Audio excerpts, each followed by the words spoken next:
afternoon, KB. Thank you for joining us. I'm Andy Morgan with Sports News. Today we're talking about KBHS varsity boys rugby and their win against first place team Hampton High.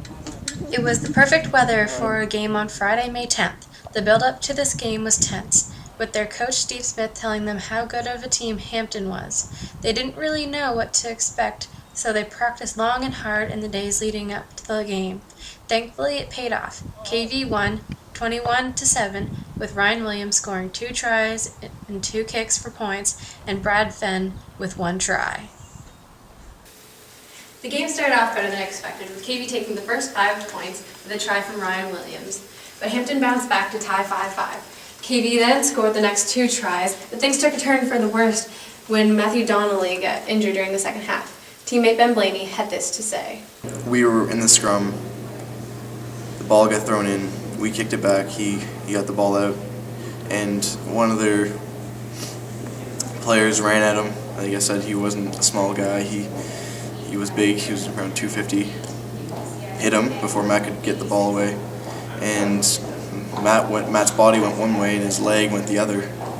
And as soon as I got out of the scrum Matt hit the ground, I could hear the leg snap. It wasn't broken out of the skin, but you could tell it was broken. And Matt was just on the ground in pain, obviously. And before anyone could react, I said, "Come over here." I was motioning to the officials and our trainers to come over because he was hurt. We could tell.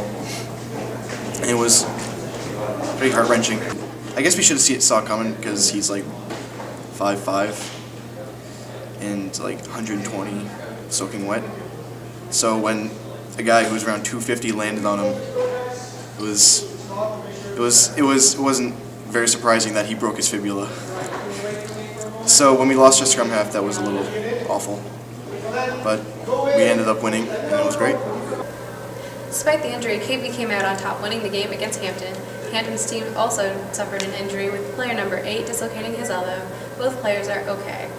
I'm Andy Moran, and this is Sports News. Stay classy, KB.